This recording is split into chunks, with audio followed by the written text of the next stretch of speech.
Assalamualaikum warahmatullahi wabarakatuh.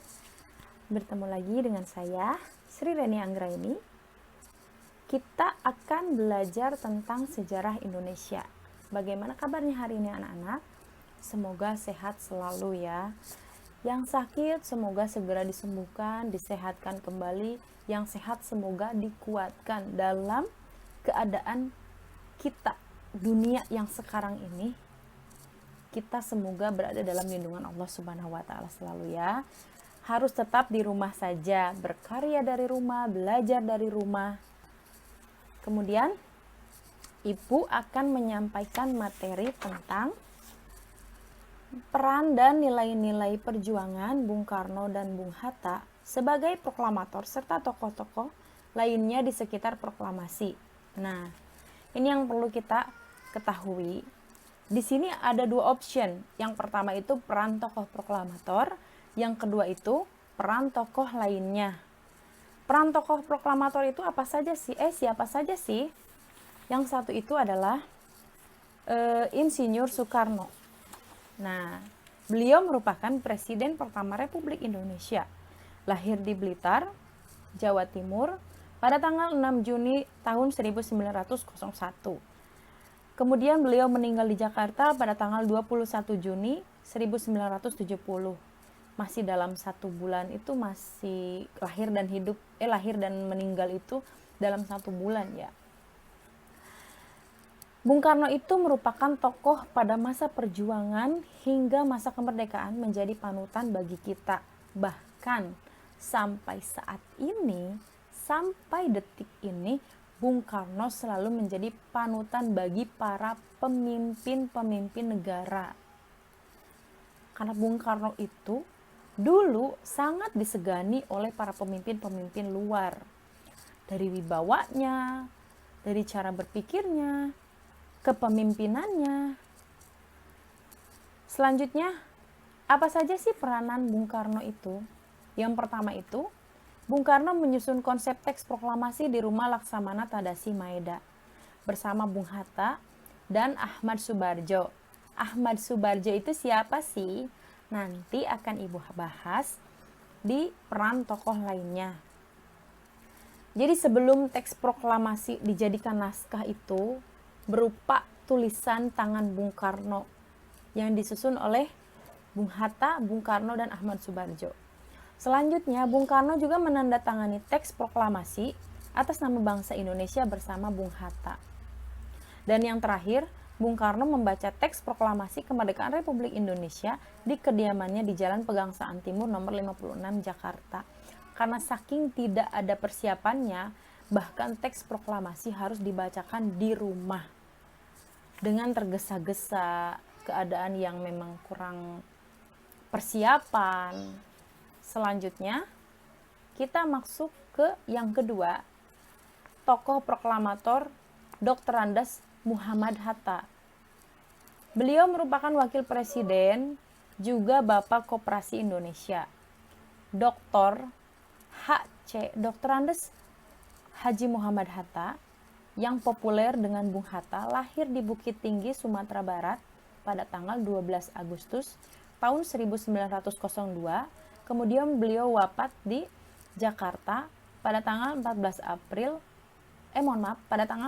Maret tahun 1980 pada umur ke-77 tahun. Beliau itu merupakan pejuang, merupakan negarawan, dan juga wakil presiden yang pertama, serta teman seperjuangan Soekarno. Jadi, Bapak Muhammad Hatta ini adalah soulmate-nya Bung Karno ya. Karena mereka itu pola pikirnya sama-sama berjuang, bersahabat untuk kemerdekaan Indonesia. Apa saja sih peranannya? Yang pertama itu, peran Bung Hatta itu menyusun konsep teks proklamasi di rumah Laksamana Tadasi Maeda bersama Bung Karno dan Mr. Ahmad Subarjo.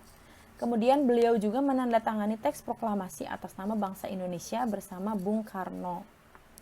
Ini sama ya. Jadi Bung Hatta, Bung Karno mereka sama-sama berjuang menyusun teks proklamasi sebelum teks tersebut dijadikan naskah dan diketik serta disampaikan kepada halayak banyak gitu. Next, kita masuk ke peran para tokoh sekitar proklamasi. Nah ini kita akan bahas Mr. Ahmad Soebardjo. Ahmad Soebardjo, Joyo Adi Surjo, nama lengkapnya, lahir di Karawang. Oh, deket ya. Jawa Barat pada tanggal 23 Maret tahun 1896. Kemudian beliau wafat pada tanggal 15 Desember tahun 1978. Beliau merupakan Menteri Luar Negeri Indonesia yang pertama, juga merupakan salah satu tokoh dari golongan tua yang berperan dalam mempersiapkan kemerdekaan Republik Indonesia. Beliau berperan yang pertama itu, satu, menyusun konsep teks proklamasi di rumah Laksamana Tadashi Maeda bersama Bung Karno dan Bung Hatta. Dan yang kedua, ini yang paling unik. Beliau merupakan tokoh yang mengakhiri Rengas Dengklok dengan jaminan nyawanya. Jaminan nyawanya seperti apa? Sehingga semua tokoh bisa pulang ke Jakarta dengan selamat. Jaminan nyawa seperti apa ya? Nah ini harus dicari tahu ya. Mengapa Ahmad Soebardjo merelakan nyawanya untuk mengakhiri Rengas Dengklok? Ada yang tahu? Kalau tahu silahkan komen di bawah ini. Oke? Selanjutnya, kita masuk ke yang kedua. Tokoh selanjutnya itu Sukarni, yang bernama lengkap Sukarni Kartodiwirjo, lahir di Blitar, Jawa Timur, pada tanggal 14 Juli tahun 1916. Beliau wafat di Jakarta pada tanggal 7 Mei tahun 1971. Beliau merupakan tokoh pejuang kemerdekaan Indonesia. Juga beliau itu merupakan tokoh pemuda dan pejuang yang gigih melawan penjajah. Ini patut kita ikuti ya, patut kita ikuti bahwa kita itu harus, sebagai pemuda itu kita harus gigih melawan apa?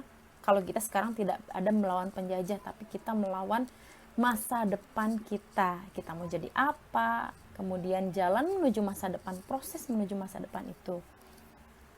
Selanjutnya Sukarni juga berperan mengusulkan agar yang menandatangani teks proklamasi adalah Bung Karno dan Bung Hatta atas nama bangsa Indonesia. Mungkin di sini karena atas nama bangsa Indonesia itu bahwa Bung Karno dan Bung Hatta itu merupakan perwakilan dari Indonesia gitu. Kalau tidak silakan cari tahu ya. Selanjutnya adalah ini salah satu-satunya perempuan ini, Ibu Fatmawati. Ibu Fatmawati itu merupakan istri dari Insinyur Soekarno. Beliau sangat setia, selalu setia menemani Bung Karno selama masa perjuangan. Ibu Fatmawati berperan dalam proklamasi Indonesia. Beliau yang menjahit bendera pusaka Sangsaka Merah Putih yang turut dikibarkan pada upacara proklamasi kemerdekaan Republik Indonesia. Bisa dibayangkan ya, bendera, menjahit bendera dengan tangan, berapa lama, kemudian hasilnya bagaimana, itu sangat potret yang sangat perlu diabadikan dalam sebuah sejarah gitu. Selanjutnya yang keempat itu ada Sayuti Melik. Pasti sudah tahu ya, Sayuti Melik itu siapa? Sayuti Melik itu merupakan tokoh pemuda yang berperan juga.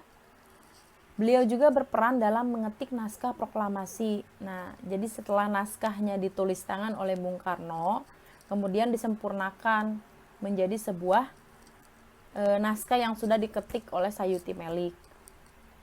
Yang kelima itu Burhanuddin Muhammadiyah. Ini merupakan tokoh yang berperan sebagai wartawan dalam menyiarkan kabar berita Indonesia merdeka ke seluruh penjuru tanah air. Jadi pada saat itu, jangankan kita akan menyaksikan bagaimana teks proklamasi dibacakan. Kita setelah mendapatkan informasi itu, kita mengucapkan di hadapan Jepang, itu dapat ancaman-ancaman. Jadi ini sangat ini memang sebetulnya hal sederhana ya, wartawan, tapi berperan penting karena beliau yang berani menyiarkan kabar ini gitu tanpa tahu resiko yang akan didapatnya gitu. Ini sebuah perjuangan. Selanjutnya yang keenam itu Latif Hendraningrat dan S. Suhud, juga Trimurti. Mereka berperan penting dalam pengibaran bendera merah putih pada acara proklamasi kemerdekaan Republik Indonesia pada tanggal 17 Agustus 1945. Trimurti sebagai petugas pengibar pemegang baki bendera merah putih. Itu perempuan ya, Trimurti itu yang di tengah itu. Sejauh ini bisa dipahami ya apa materi yang disampaikan. Semoga kalian bisa paham, bisa tahu juga. Mungkin memang ada sebelumnya yang sudah tahu, tapi sedikit dibahas juga oleh Ibu. Masih ada juga tokoh-tokoh lainnya. Di sini ada Suwiryo. Suwiryo itu merupakan wali kota Jakarta Raya pada saat itu. Beliau secara tidak langsung ditunjuk menjadi ketua penyelenggara upacara proklamasi kemerdekaan Republik Indonesia. Kemudian Dr. Muwardi. Beliau juga bertugas mengamankan jalannya upacara proklamasi kemerdekaan dan mengomandokan barisan pelopor dari peta. Nah, di sini juga selain itu ada Sultan Syahrir. Ada yang tahu nggak Sultan Syahrir itu siapa? Sultan Syahrir itu merupakan salah satu tokoh yang mendesak golongan tua untuk mempercepat kemerdekaan Indonesia. Berarti Sultan Syahrir itu merupakan bagian dari golongan muda. Kalau kalian tahu cuplikan puisi dari Karawang Bekasi, di situ ada bait yang menyebutkan yang dibuat oleh Hairil Anwar itu, menjaga Bung Karno, menjaga Bung Hatta, menjaga Bung Syahrir. Nah, Bung Syahrir di situ itu ya ini Sultan Syahrir. Kemudian ada Frans Sumarto Mendur. Frans Sumarto Mendur itu merupakan wartawan yang mengabadikan peristiwa penting di sekitar proklamasi. Fotografer ini ya berarti ya. Karena memang kalau tidak ada fotonya, tidak ada hanya sejarah tulisan saja gitu. Ini kan kita sering melihat juga ada gambar potret ketika Insinyur Soekarno membacakan teks proklamasi di depan rumahnya itu dengan tanpa persiapan, ada kucing lewat di situ gambarnya. Kalau kalian pernah melihat fotonya, nanti Ibu tunjukkan di sini ya. Ada juga Syahrudin, wartawan Domei yang berani masuk gedung siaran RRI atau Republik Rakyat Indonesia yang dijaga ketat oleh Jepang untuk menyerahkan teks proklamasi agar berita kemerdekaan bisa terdengar ke seluruh penjuru negara Indonesia ini. Ini bisa dibayangkan ya. Jadi penjagaannya memang sangat ketat sekali gitu. Sehingga wartawan pun harus bisa menyusup gitu sehingga masuk berjuang untuk memperjuangkan teks proklamasi tersebut agar bisa tersebar ke seluruh penjuru masyarakat Indonesia. Masih ada lagi ya. Ada Wuz dan Yusuf Ronodipuro. Nah, ini berdua. Mereka ini merupakan penyiar yang berperan penting dalam penyebaran berita proklamasi dengan berani. Beliau tidak jarang, padahal beliau itu mendapatkan ancaman-ancaman dari Jepang. Beliau menyebarkan berita kemerdekaan Republik Indonesia melalui radio tadi. Selanjutnya ada Lambertus Nicodemus Palar atau disingkat dengan LN Palar. Nah, ini merupakan diplomat ulung dalam kemerdekaan Republik Indonesia, khususnya melalui diplomasi. Pada tahun 1947, LN Palar diminta Presiden Soekarno untuk menjadi juru bicara Republik Indonesia di PBB, Persatuan Bangsa-Bangsa. Yang terakhir itu adalah Sumitro Joyo Hadikusumo. Beliau merupakan Begawan Ekonomi Indonesia dan pendiri BNI, Bank Nasional Indonesia. Bersama-sama dengan tadi ya LN Palar, Sumitro memperjuangkan Republik Indonesia melalui jalur diplomasi. Nah, ini tokoh-tokoh yang berperan penting dalam kemerdekaan Republik Indonesia. Lalu, apa saja sih nilai-nilai perjuangan proklamator dan tokoh sekitar proklamasi yang bisa kita ambil? Yang pertama, sikap cinta tanah air atau patriotisme. sikap cinta tanah air atau patriotisme itu seperti apa sih? Contoh kecil saja, kita ketika ada upacara bendera, kita tidak usah ngobrol, kita cukup menikmati hikmat mengikuti jalannya upacara bendera, kemudian menyanyikan lagu kemerdekaan, menyanyikan lagu nasional Indonesia. Kita hormat gitu, kita harus hormat, kita harus menikmati, kita harus hikmat bahwa di balik kibaran bendera merah putih itu banyak pahlawan-pahlawan yang gugur di sana, pahlawan-pahlawan yang berjuang untuk kemerdekaan Republik Indonesia pada zaman dahulu ya. Zaman sekarang banyak juga pahlawan-pahlawan yang memperjuangkan Republik Indonesia. Contohnya itu tadi, ketika kita mengikuti bendera misalnya dengan hikmat. Kemudian yang selanjutnya ada sikap nasionalisme atau rasa kebersamaan. Contohnya apa sih sikap nasionalisme atau rasa kebersamaan? Misalnya kita mengutamakan persatuan dan kesatuan bangsa meskipun berbeda-beda. Artinya saya orang Sunda, kamu orang Jawa, dia orang Batak. Nggak bisa saya berteman sama kamu karena kita beda suku. Saya ya sama orang Sunda lagi, kamu sama orang Jawa lagi, kamu sama orang Batak. Itu tidak bisa begitu. Sikap nasionalis atau rasa kebangsaan itu adalah kita sama-sama berteman, bersilaturahmi, walaupun berbeda-beda suku. Saya Sunda, kamu Jawa, dia Batak, kita berteman. Karena dalam satu sekolah juga tidak satu suku saja. Banyak, ada dari Jawa, ada dari Sunda, ada dari Batak, ada dari mana lagi? Banyak ya, beragam-ragam. Bhinneka Tunggal Ika, berbeda-beda tapi kita satu tujuan bahwa kita itu adalah bangsa Indonesia. Selanjutnya ada sikap tenggang rasa, saling menghargai, saling menghormati. Ini yang seperti apa sih? Menghargai perbedaan pendapat atau perbedaan keyakinan. Contohnya, saya Islam, kamu non-Muslim. Misalnya kamu Buddha, dia Kristen. Walaupun kita berbeda agama, tapi kita harus saling menghargai dan saling menghormati. Gitu ya.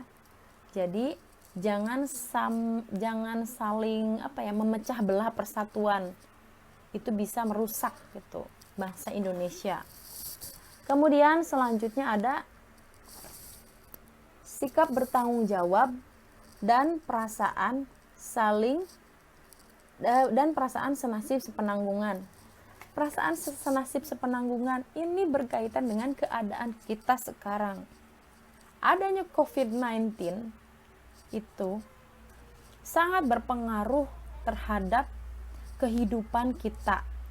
Contohnya kehidupan ekonomi, banyak orang yang dikerjakan di rumah, pekerja yang dikerjakan di rumah gitu. Jadi sehingga ekonomi menurun, termasuk contohnya ojol yang biasanya memang banyak penumpang, sekarang jadi berkurang. Padahal beliau juga sama bekerja untuk menafkahi kebutuhan rumah tangga. Nah ini kita harus memiliki rasa senasib sepenanggungan bahwa kita itu sama, nasib kita itu sama dan kita berjuang sama. Di sini pantang menyerah dan tahan penderitaan. Ini yang dikatakan pantang menyerah dan tahan penderitaan itu adalah apa? Keadaan kita yang sekarang yang memaksa kita untuk tidak menyerah. Nah ini untuk tidak menyerah apa? Untuk membasmi, kita memerangi COVID-19 ini dan kita tahan penderitaan. Penderitaan apa? Kita diam di rumah, yang biasanya bekerja diam di rumah, yang biasanya gajinya besar jadi berkurang, yang biasanya ekonomi tercukupi jadi berkurang misalnya. Kemudian yang biasanya anak-anak sekolah jadi diam di rumah, menderita gitu. Menderitanya itu sebetulnya simpel sih kalau anak-anak itu ya, bosan di rumah. Itu juga merupakan suatu penderitaan bagi anak-anak remaja saat ini gitu ya. Selanjutnya ada rela berkorban untuk kepentingan bangsa dan negara. Ini rela berkorban. Siapa yang rela berkorban? Untuk saat ini, adanya COVID-19 ini memaksa para tenaga medis untuk rela berkorban. Mereka bekerja siang malam merawat para pasien, dan tidak jarang juga ada yang terkena, perawat, dokter, bahkan sampai meninggal. Itu perjuangan yang sangat besar sekali itu. Beliau harus diberi penghargaan sebagai pahlawan medis. Karena kita tidak akan mungkin mampu seperti beliau gitu. Kita ya, jangankan merawat orang korban COVID-19. Ada yang bersin aja diangkut, wah, jangan-jangan ini corona. Kita sudah seujon duluan gitu. Selanjutnya ini yang terakhir adalah menjaga keamanan negara dari segala ancaman baik dari dalam maupun luar. Ini juga sangat miris. Kalau bisa kita lihat, menjaga keamanan negara. Keamanan negara saat ini sedang terpecah belah. Banyak para napi yang dibebaskan sehingga napi-napi tersebut tidak mempunyai efek jerak. Artinya apa? Karena itu tadi kebutuhan ekonomi yang memaksa para napi untuk melakukan kejahatannya kembali. Dari segala ancaman baik dari dalam maupun dari luar. Ini ancaman dari dalam, bukan dari luar. Ancaman dari dalam kita. Karena adanya COVID-19 yang merusak dunia, bukan hanya negara. Itu jadi mengakibatkan para napi ya itu tadi melakukan kekerasan, menghalalkan segala cara. Kemarin ada kejadian satu keluarga dibunuh, dibacok. Ini untuk apa? Ada juga yang mencuri sepeda, ada juga yang mencuri motor, ada juga yang mencuri uang, perhiasan dan sebagainya. Dan ketika ditangkap bahwa dia itu merupakan narapidana yang dibebaskan karena COVID-19 ini. Coba kalian kasih pendapat ya. Seharusnya bagaimana sikap kita sebagai orang yang mempunyai nilai-nilai perjuangan, sikap cinta tanah air, nasionalisme, tenggang rasa, tanggung jawab, pantang menyerah, rela berkorban, serta menjaga keamanan negara terhadap adanya pandemi COVID-19 ini. Kita harus bagaimana sih? Kita harus bagaimana sih? Maka dari itu, hal terkecil itu kita harus diam di rumah. Diam di rumah saja. Kenapa? Ada hikmahnya kita diam di rumah. Yang kita biasanya sering jalan-jalan, kita jadi diam di rumah. Terus yang biasanya nggak pernah baca, kita jadi baca. Karena kegiatan di rumah tidak ada kegiatan, sehingga kita baca buku, dapat ilmu pengetahuan baru, bisa menghasilkan sebuah karya. Kemudian yang memang tadinya jarang masak, kita bisa masak, berkarya, membuat kue, membuat masakan. Juga yang tadinya memang jarang kumpul keluarga, kita sekarang jadi kumpul keluarga. Kita, ibu bapak ada, adik kakak ada, kita sama-sama, senang susah bersama. Jadi bagi kita semua, perjuangan kita itu ini, kita harus memerangi COVID-19 untuk saat itu ini gitu. Kita diam di rumah. Apa saja lakukan untuk produktivitas di rumah. Mau berkarya, mau berdagang misalnya gitu. Apa saja lakukan. Dan yang belum pulang kampung, jangan pulang kampung. Tahanlah.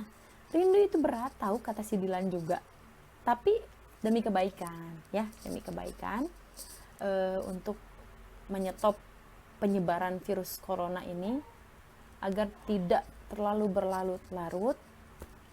Coba ya, tolong kalian beri masukan atau apa yang biasa kalian lakukan, apa yang harus kita lakukan untuk ya ini tadi keadaan yang sekarang, berjuang dalam keadaan yang sekarang dengan adanya COVID-19 ini, kemudian kriminalitas merajalela. Mungkin cukup sekian materi yang dapat saya sampaikan. Semoga bermanfaat bagi kalian, juga bagi kita semua. Terus satu catatan, tetap di rumah, jangan kemana-mana, belajar dari rumah. Semoga bermanfaat. Wassalamualaikum warahmatullahi wabarakatuh.